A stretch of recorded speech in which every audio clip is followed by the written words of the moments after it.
At the most recent State of Play, Konami unveiled a new look at their upcoming slate of Silent Hill games. This included revealing a brand new game titled The Short Message that would be released shortly after the show, and a combat trailer for the controversial Silent Hill 2 remake, and I have some thoughts.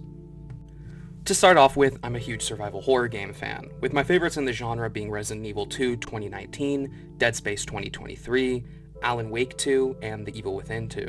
It goes without saying that I really love this genre and have a huge interest in it, and Silent Hill has never been far from my thoughts. I've consumed what is assuredly hundreds of videos about the lore and world of Silent Hill. I've seen both movies, and enjoyed the first, and found the second to be a movie. But the games have always evaded me for one reason or another. The main reason for this being the fact that Silent Hill as a series never really left the 6th generation of consoles, with the most critically loved games being stuck on that hardware and the consoles before it. The first 4 games made by Team Silent aren't all available on modern systems, but through backwards compatibility on Xbox consoles you can play the Silent Hill HD collection. But that collection has a litany of issues that you can find out more about elsewhere. And the collection itself doesn't even include Silent Hill 1 or 4, making it an incomplete package. Beyond those 4 games though, there are other entries. However, those entries are not great from what I've heard. So because of that, I've avoided playing these games as well, as I didn't want my first experience with Silent Hill to be tarnished by a bad entry point. So in theory, this new era of Silent Hill seems to be a great way for me to finally engage with one of my great gaming blind spots. Enter Silent Hill: The Short Message. Silent Hill: The Short Message is not a great game. It's okay, maybe a little bad in some areas, but mostly just okay. The game lives up to its free-to-play nature in the sense that it's short. It won't take you longer than an hour or 2 to complete, and mostly just consists of walking. This is essentially an extended version of the first-person Resident Evil demos if you've played those. Like those demos, you'll find yourself walking around and soaking in the atmosphere of your surroundings without engaging in any combat or traditional survival horror elements. As much as the term walking simulator is hated, and for good reason, by a lot of outlets and critics, I believe the term can be appropriately used here. Unlike a game like Outlast or Amnesia, there's no hiding that can be done, and instead the gameplay loop relies on you exploring an area, clicking the interact button on a certain item, and running away from Sakura Head, in what are admittedly visually stunning locations.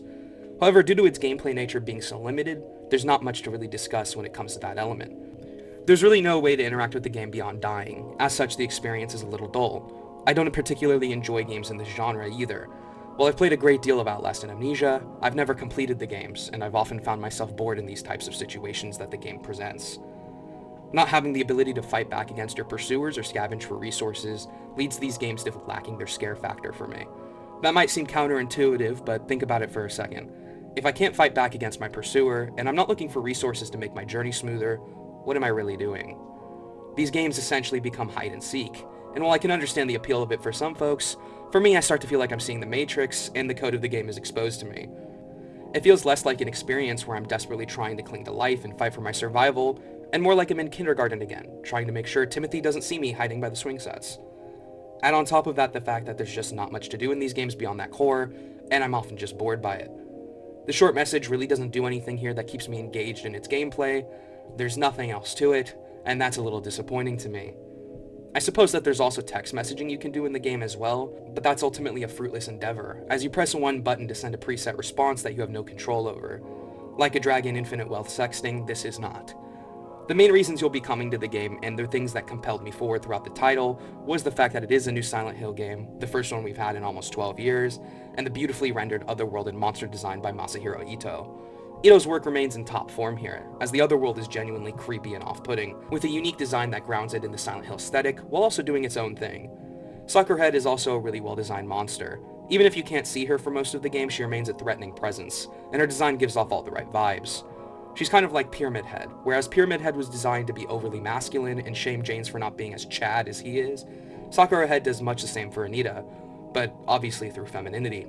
It's great, and it ties into the game's themes and storytelling, though if you do notice that Sakura Head's English name is Cherry Blossom, that kind of ruins the twist, as there's another character that also goes by Cherry Blossom, so it becomes extremely obvious who Sakura Head was meant to represent.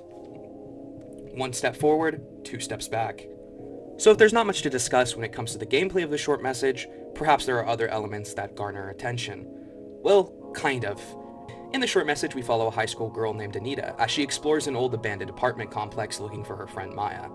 Since this is a Silent Hill game, it's not quite as simple as that, and Anita finds herself in a loop that can't be broken until she finds out a secret about herself. It's very reminiscent of Silent Hill 2 and PT, and mixes and matches elements from both of those games, though the short message probably reaches a bit too close to these titles for comfort. The game is extremely similar to Silent Hill 2 story-wise, and structurally the game takes a lot from PT. While it's a good idea to take elements from the two most popular Silent Hill titles and try to use them to make a good game in the series that's faithful, it leads the short message to feeling like a pale imitation. Yes, in this game you will wander into a bathroom and find a shocking item in a sink. Yes, in this game you will loop around the same environment multiple times as it gets progressively more and more creepy and screwed up. Yes, in this game the main character is looking for somebody who is already dead, and yes, in the game you will find out that the main character may or may not have had something to do with that. It leads the game to feeling very generic, despite tackling themes that most games steer clear from. Speaking of those themes, while they are very much the focus of the narrative here, they probably aren't as delicately handled as the developers would have wanted. I think a good comparison point for this game would be Hellblade's Senua's Sacrifice. That game took great care to depict the topics it chose, and displayed them accurately and effectively on screen. Senua's story was unlike anything we had really seen in games at the time, and I think it deserves a lot of credit for that. And that's perhaps a video for another day. The main reason we're bringing up the game here is to talk about how it compares and contrasts to the short message. The themes both games tackle are very similar, with abuse and mental illness being brought up frequently throughout both. However, every stride Hellblade takes is another step that the short message takes in the opposite direction. The short message is ham-fisted, and very obvious with its messaging. It feels more like an approximation of what it must be like to undergo depression and abuse, rather than feeling like an authentic account of events. Hellblade, on the other hand, feels very true to form. The developers behind the game spent time with experts in the mental health field, as well as those suffering from mental illness, to paint a clear picture of what the game is trying to achieve. While I obviously can't know for sure, it doesn't feel like the developers behind the short message took the same lengths to depict its subject matter. The mother character in the game is a good example of this, as she's very similar to Senua's dad in Hellblade, and they both go for sort of the same things. They both depict an abusive parent of a suffering individual, but Hellblade's depiction feels miles ahead of anything the short message tries to depict here. Zinbel, Senua's father, preys upon Senua's insecurities, and blames her for anything bad that happens to him in his village. His relationship to his daughter becomes nasty, as this hidden hatred he has of her festers over her life, and eventually leads to a distorted voice of an already shitty person being stuck in Senua's head, constantly making her feel worthless through personal attacks, insults, and stoking the fires of her fears. He becomes one of the main antagonists of the game, despite being dead for a long time before the events of the game begin. Comparatively, Anita's mother throws generic insults at her through calling her ugly and stinky. Also, I don't want to harp too much on the acting here, as it seems like English is not the first language of any of the actors involved, and I can't really blame their line delivery for being poor, when I don't think that they're very familiar with the language overall. But Anita's mother is also very overacted. She feels comically evil. While Zinbel's hatred of his daughter feels scarily real, Anita's mother's hatred of her children is not as well bit and feels sudden and extreme. There's a section where you see a timeline of events of Anita's mother's building hatred towards her children, but the turn into straight villainy comes off as very abrupt. Though I will applaud this section of the game for utilizing the loop well and genuinely having a rather horrifying moment involving a refrigerator that I will not spoil here, as it's probably the most terrifying part of the game. Anita's mother also is not the only person bullying Anita, as her classmates also bully her. But to be honest, the bullies at school also suffer from the same issues as Anita's mother, as they come across as comically evil and throw the same insults at her, leading it to feel disingenuous. It's important to note though, I do think this was well intentioned, but just ultimately poorly executed. Through watching interviews with the cast and crew behind the game, it's obvious that they really wanted to tell a good story here, and that they were trying to deal with these issues in the best way they could. Unfortunately, it seems like there was just a lack of research and true understanding of these problems, limiting how good this game could truly be. While mental illness, self-harm, and the dangers of bullying are the centerpiece of the story, there are other elements at work that also fall a little flat for me. There's a big revelation that comes towards the end of the game that has huge implications for the future of the Silent Hill series. This comes through the explanation of why exactly Anita is seeing fog and monsters, despite the game taking place in Germany and not the eponymous Silent Hill. This explanation goes by the Silent Hill phenomenon. This is described in the game as an event in which a suffering individual will see fog and lose consciousness shortly after. I assume that this probably leads into Silent Hill F, as that game takes place in Japan and not in Silent Hill itself. To be honest, I'm not really a fan of this decision to explain away the setting changes. It comes across very corny for the series, and it just takes you out of the experience when these games are deadly serious. The Silent Hill phenomenon is a really strange way to explain something that didn't really need to be explained in the first place. This is a supernatural universe. I think general audiences can accept that monsters and fog can appear anywhere in the world without being instantly related to what we've seen before. I understand they feel the need to tie in these recent games with the setting that most games have taken place in and is the title of the series. But to be honest, I don't think it's a real hard thing to accept. Sure, the name of the game is Silent Hill, but as long as it has similar elements, story motifs, and gameplay, I think we're all okay with it taking place someplace else. Ultimately, Silent Hill: The Short Message didn't inspire me with much confidence for the future of the series, and it probably wasn't the first experience I had wanted with Silent Hill. Ironically enough, waiting for a game to come by was ultimately a worse decision than had I just played something like Homecoming or Downpour. The Short Message just left me with a feeling of ambivalence and wanting to play 2 or 3 on the HD collection instead. The Short Message wasn't the only thing revealed and shown off at the State of Play, as Silent Hill 2 Remake was given a new trailer at the event. The trailer has proven to be very controversial in the time since its release, and it seemed to cause a lot of people to lose faith in the remake completely. My feelings on the trailer and the reaction to it online are admittedly a bit conflicted. I definitely agree with the combat in the trailer looking a little lackluster, specifically the gun combat. The animations and the sound effects for the guns shown here lacked impact. They feel very weak and perhaps not as crunchy or polished as something like the recent Resident Evil remakes, although the melee combat shown off in the trailer looks pretty good to me. In comparison to the gun combat shown off, the melee combat had a good look to it. I like the way that James thuds into enemies, and you can feel him putting all his body weight behind his attacks. The good news with the gun combat though is that there's still time to fix it. Even though the game is still seemingly releasing this year, I think it should be an easy fix to make, as all they have to really do is replace gun sounds, and that should make a whole world of difference. When it comes to the animations, while that will prove more difficult, I think that there's still time to improve upon them. I don't think that there's reason to give up hope completely on this remake quite yet. While the combat was underwhelming for how long we had to wait for it, and the game has seemingly been significantly graphically downgraded, I think there's a lot here to still be excited for. I think that the environments look great, and it captures the feel of Silent Hill 2, at least from what I've seen secondhand. It gives off that Silent Hill-y feel from everything I've absorbed about the series thus far. I also think that it's great that they've also kept a lot of the puzzles from the game, especially with something as strange as the juice box puzzle.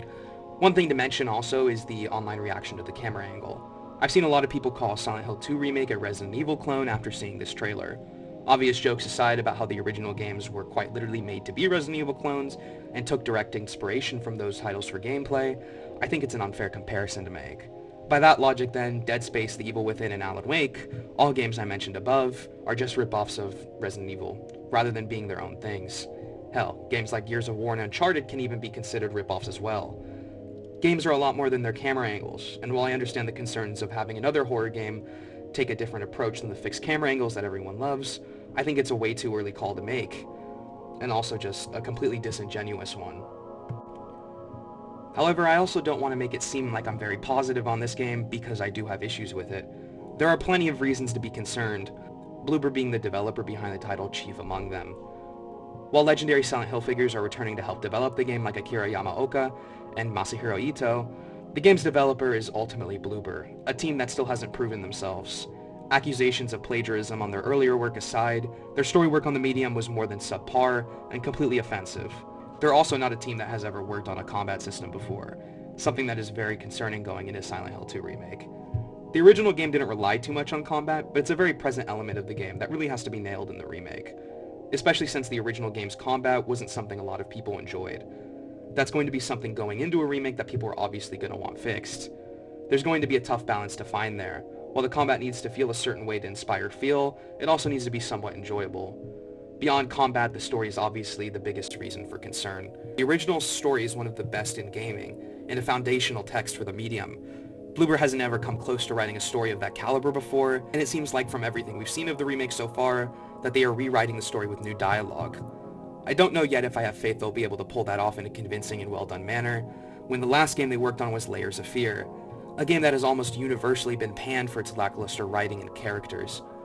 The latest trailer has also been criticized for its obviousness and lack of subtlety, but to be honest, I'm not too concerned with that at the moment, as the original game wasn't exactly subtle in its environment design either. That's not to say we should discount these concerns, as subtlety is a very thin tightrope to walk, and I think it's still something to keep an eye on. The Western-developed Silent Hill titles also suffered from a lack of subtlety as well, so I understand the concerns going into a Silent Hill 2 remake. The original Silent Hill 2 managed to walk that tightrope exceptionally well, and it's going to be something that's going to be very difficult to tackle going into a remake. There's plenty of reasons to be concerned for the remake, but I think we may have all jumped the gun a bit on the hate train for this title. I'm certainly not immune to this, as I had a very negative reaction to the trailer at first, and it was perpetuating a very negative sentiment towards the game. At the moment though, I'm gonna try and give this game a little more of a chance, even if it doesn't deserve it. I was hoping that through another look at Konami's plans for Silent Hill, I'd have a little bit more faith in where they're taking the series, and maybe I'd have a new favorite horror franchise on my hands, but my worries have only been amplified by the short message and Silent Hill 2's newest trailer. I'm left with more concerns than I had going into the short message, and some questions on how exactly they're planning on expanding this beloved franchise going forward.